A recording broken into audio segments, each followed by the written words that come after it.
नमस्कार। मैं बहुत अच्छा एक विवाह गीत सुहाग लेकर आई हूँ।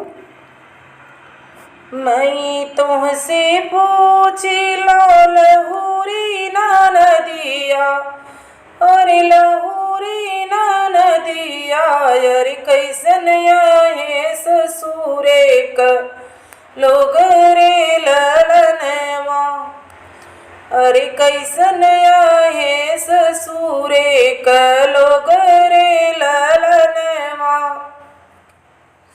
मैं तुमसे पूछी लहूरी ना नदिया, रे लहूरी ना नदिया, रे कैसन है ससुरे के लोग रे ललनवा, अरे कैसन है ससुरु तोहार रे ललनवा।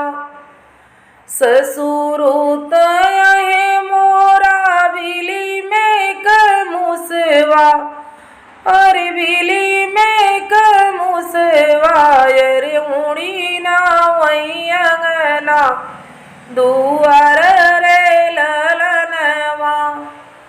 ससुरु तहे हमारा बिली में कमुसवा, अरे बिली में कमुसवा, अरे कोणी ना वही अंगना दुआर रे ललनवा, अरे उड़ी ना वही अंगना दुआर रे ललनवा।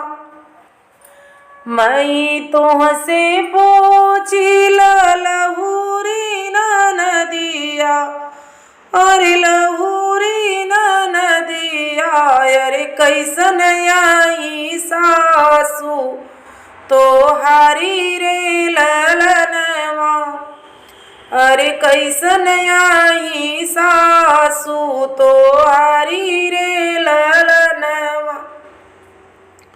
सासू तही हमारी गंगा जोड़े पनिया, अरे गंगा जोड़े पनिया, अरे छन में बाई थामी जाई रे ललनवा, अरे छन में बाई थामी जाई रे ललनवा।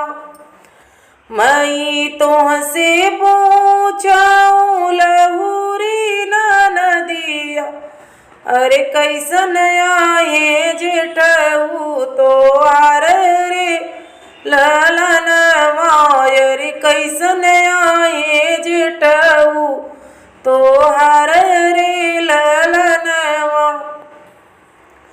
जेठऊ तहे मोर जंगल नगवा, अरे कालई नगवा, अरे रही रही छोड़ई फूफकार रे ललनवा, अरे रही रही छोड़ई फूफकार रे ललनवा। मैं तुमसे पूछी लहूरी ना नदिया, अरे लहूरी ना नदिया, अरे कैसन आई जेठनी तोहारी रे ललनवा, अरे कैसन आई जेठनी तोहारी रे ललनवा। जेठनी तही हमारी काली बदरिया, अरे काली बदरिया, अरे गरजी के जिया डेरवा वही रे ललनवा, अरे गरजी के जिया डेरवा वही रे ललनवा। मैं तुमसे पूछूं लहूरी ना नदिया, अरे कैसन आई ना नदी तोहार रे ललनवा, अरे कैसन आई ना नदी तोहार रे ललनवा। ननदी तही मोरी बिछिया कई ढकिया, अरे बिछिया कई ढकिया, अरे रही रही हरदम टूप कही रे ललनवा, अरे टूपुकी के जिया घबरावई रे ललनवा।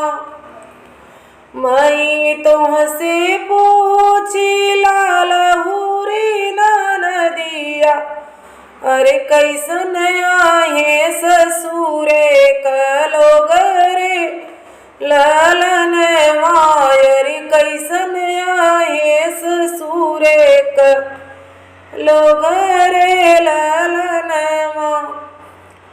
अच्छा लगा हो तो लाइक करें, सब्सक्राइब करें, चैनल को आगे बढ़ाएं। मिलते हैं अगले वीडियो में, तब तक के लिए धन्यवाद।